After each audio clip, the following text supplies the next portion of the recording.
रात काली थी, आसमान गरज रहा था और नदी अपने पूरे क्रोध में थी। पानी की एक एक लहर जैसे सब कुछ निगल जाना चाहती थी। देखते ही देखते घर, सपने, यादें सब बह गए। माँ ने आखिरी हिम्मत जुटाई, अपनी नन्ही गौरी को छत पर चढ़ाया और खुद टूटी लकड़ियों से नाव बनाकर उसे बचाने निकल पड़ी। लेकिन किस्मत को कुछ और मंजूर था। अगले ही पल उफनती धारा ने माँ को अपने साथ बहा लिया। क्या गौरी सुरक्षित रह पाएगी?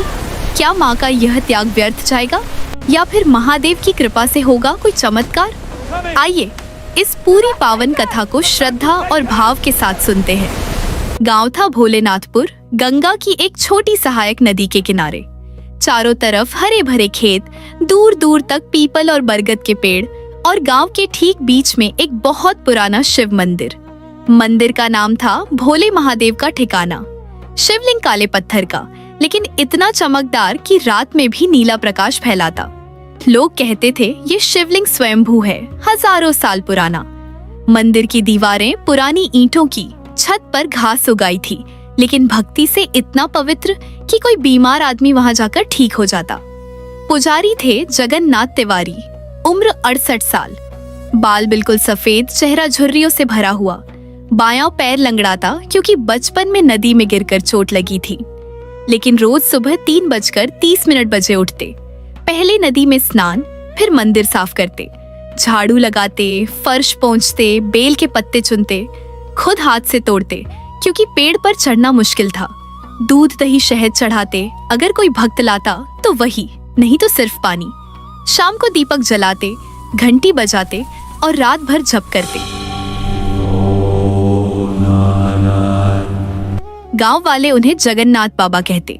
बच्चे डरते थे क्योंकि बाबा सख्त लगते, लेकिन बड़े कहते बाबा के पास शिवजी का आशीर्वाद है। अब आती है गौरी। गौरी की उम्र ठीक 13 साल 8 महीने 12 दिन। नाम रखा था माँ ने गौरी, क्योंकि जन्म के समय चांदनी रात थी। लेकिन 8 साल पहले आई भयंकर बाढ़ ने सब छीन लिया। नदी उफान पर थी, घर बह गया। माँ ने गौरी को छत पर चढ़ाया, खुद नाव बनाकर बचाने की कोशिश की, लेकिन बह गई। पिता ने दोनों को बचाने की कोशिश में खुद को कुर्बान कर दिया। गौरी को दूर की मौसी राधा ने उठा लिया। मौसी और मौसा लालू बहुत कठोर थे। गौरी सुबह 5 बजे उठती, गाय चराने जाती, खेत में काम करती, दोपहर में बर्तन मांजती, शाम को कपड़े धोती, रात को आंगन लीपती। खाना 2 सूखी रोटियां, कभी कभी सब्जी का टुकड़ा। मौसी कहती, अनाथ लड़की, तू तो बोझ है, काम कर नहीं तो निकाल देंगे। गौरी कभी नहीं रोती दिखती, लेकिन रात को चुपके से छत पर जाती, आकाश की तरफ देखती और फुसफुसाती, शिव जी मेरे माँ बाप नहीं है, लेकिन आप तो मेरे बापू हो ना। लेकिन आप तो मेरे बापू हो ना, मुझे थोड़ा सा प्यार दो। मुझे थोड़ा सा प्यार दो। हर शिवरात्रि को गौरी चुपके मंदिर जाती। जगन्नाथ बाबा उसे देखते, कुछ नहीं पूछते, बस एक मुट्ठी प्रसाद, गुड़, चना और कभी कभी फल दे देते। गौरी वो लेकर घर लौटती, छुप कर खाती और सोचती, शिव जी ने आज भी याद किया।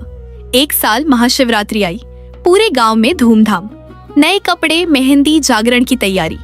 जगन्नाथ बाबा ने मंदिर को फूलों से सजाया, गेंदे, चमेली, गुलाब। शिवलिंग पर चांदी का छत्र चढ़ाया, गांव के एक सेठ ने चढ़ाया था। शाम ढली, अचानक मौसम बदल गया। काले बादल छाए, तेज हवा चली, फिर बारिश, पहले बूंदें, फिर मूसलाधार।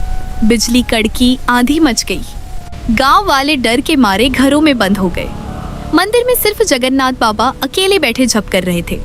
तभी दरवाजे पर हल्की हल्की दस्तक। बाबा बोले, कौन रे? एक कमजोर आवाज। बाबा, गौरी हूँ। बाबा ने दरवाजा खोला। गौरी पूरी भीगी हुई, कांप रही, पुरानी साड़ी फटी हुई, बाल बिखरे, हाथ में एक छोटा सा बेलपत्र का पत्ता, बारिश में भीगकर भी हरा भरा, आंखें लाल लेकिन दृढ़। बाबा, आज महाशिवरात्रि है, मैं व्रत रखना चाहती हूँ। मौसी ने मना किया, अनाथ लड़की क्या व्रत रखे, जा बर्तन मांज। मैं चुपके आई हूँ, लेकिन मन नहीं मान रहा। बाबा की आंखें भर आईं। उन्होंने गौरी को अंदर बुलाया, अपने पुराने शॉल में लपेटा। बोले, आजा बेटी, आज तू मेरे साथ जागरण कर, शिव जी तेरी पूजा खुद स्वीकार करेंगे। तू व्रत रख, मैं तेरे साथ हूँ। रात भर दोनों बैठे। बाबा पुरानी कथाएं सुनाते, शिकारी की, जो अनजाने में बेलपत्र चढ़ाकर मुक्त हुआ, हिरणी की जो बच्चे बचाने के लिए भूखी रही, चित्रभानु की जो राजा से कैदी बना और भक्ति से मुक्त हुआ। गौरी सुनती आंसू बहाती, बीच बीच में कहती, बाबा शिवजी मेरे माँ बाप को क्यों ले गए? बाबा बोले, बेटी भगवान कभी कुछ बिना वजह नहीं लेते, वो परीक्षा लेते हैं फिर इनाम देते हैं। आधी रात को अचानक मंदिर में नीला प्रकाश फैला। शिवलिंग से चमक निकली जैसे कोई नीला आग जल रही हो। गौरी डर गई, बाबा के पीछे छुप गई। बाबा बोले, डर मत, भोले आए हैं। प्रकाश धीरे धीरे गौरी की तरफ बढ़ा, गौरी के माथे पर लगा। गौरी की आंखें बंद हो गईं, वो बेहोश होकर गिर पड़ी। बाबा घबरा गए, उसे गोद में उठाया। हे महादेव, ये क्या कर दिया? सुबह हुई, बारिश थम गई, सूरज निकला। गौरी उठी, लेकिन अब वो पहले जैसी नहीं थी। चेहरा तेजस्वी, आंखें चमकदार, आवाज में मिठास। बोली, बाबा रात को शिवजी आए। उन्होंने कहा, गौरी तू मेरी बेटी है, तेरा असली नाम पार्वती है, तू इस मंदिर की रखवाली करेगी। तेरी भक्ति ने मुझे बुलाया। गांव वाले आए, देखा गौरी को, सब स्तब्ध। मौसी मौसा भी आए। मौसी बोली, अरे ये हमारी गौरी है, ले चलो घर, अब चमत्कार कर रही है तो काम आएगी। गौरी ने शांत स्वर में कहा, नहीं मौसी, अब मैं यहीं रहूंगी, शिवजी ने मुझे बुलाया है। रात को फिर जागरण। गौरी ने खुद बेलपत्र चढ़ाया। जैसे ही पत्ता शिवलिंग पर लगा, पूरा शिवलिंग हिल गया। घंटियां खुद बजने लगीं, मंदिर में सुगंध फैल गई। गांव वाले चीखे, चमत्कार, गौरी माए।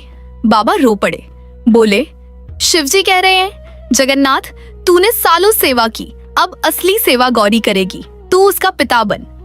अगले दिन गौरी मंदिर से निकली। गांव के बाहर एक पुराना कुआं था, सालों से सूखा। लोग कहते थे श्रापित है। गौरी ने कुएं के पास जाकर हाथ जोड़े। शिवजी मेरे गांव वालों की प्यास बुझाओ।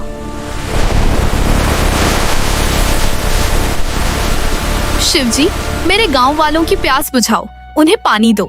अचानक कुएं से पानी उफान मारकर निकला। इतना पानी कि खेत भर गए। लोग रोने लगे, गौरी माई, गौरी माई।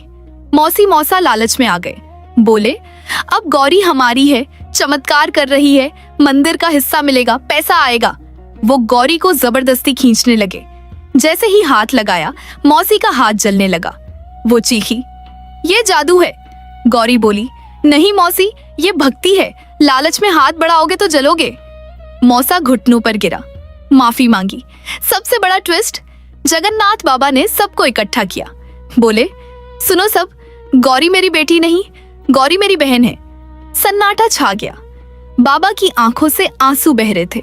बोले, जब बाढ़ आई थी मैं नदी किनारे खड़ा था, मैंने गौरी को बहते हुए देखा। वो मेरी छोटी बहन की बेटी थी। मेरी बहन और जीजा दोनों बह गए। मैंने गौरी को गोद में लिया, लेकिन डर के मारे छुपा दिया। सोचा अगर लोग जानेंगे तो गौरी को परेशान करेंगे या लालच में इस्तेमाल करेंगे। मैंने खुद को पुजारी बनाकर उसकी रक्षा की, सालों तक राज रखा। आज शिवजी ने खोल दिया। गौरी दौड़कर बाबा से लिपट गई, रोते हुए बोली, हाँ भैया, आप मेरे भैया थे। मैं तो सोचती थी आप सिर्फ अच्छे बाबा हैं। आपने मुझे बचाया, मेरी माँ बाप की जगह ली। बाबा ने गले लगाया। हाँ बहना, अब हम दोनों मिलकर इस मंदिर की सेवा करेंगे। तू मेरी बहन है, माँ पार्वती की बेटी है। उस दिन से गांव बदल गया। गौरी और जगन्नाथ बाबा ने मंदिर को नया रूप दिया। गौरी ने अनाथ बच्चों को इकट्ठा किया, उन्हें पढ़ाना शुरू किया। कुआं हो कभी सूखा नहीं। हर शिवरात्रि को गौरी जागरण करती, गांव वाले आते, पुरानी कथाएं सुनते। और आज भी लोग कहते हैं, महाशिवरात्रि की रात अगर कोई अनाथ बच्चा मंदिर में रोए तो गौरी माई खुद प्रकट होती हैं, बच्चे का हाथ पकड़ती हैं, आशीर्वाद देती हैं। डर मत बेटा, शिवजी तेरे साथ है और मैं भी तेरी माई हूँ। तो ये थी वो पूरी कहानी। शिवरात्रि पर इसे सुनाओ, परिवार के साथ शेयर करो। भक्ति का रंग चढ़े, दिल में भोले बसे रहे। हर हर महादेव।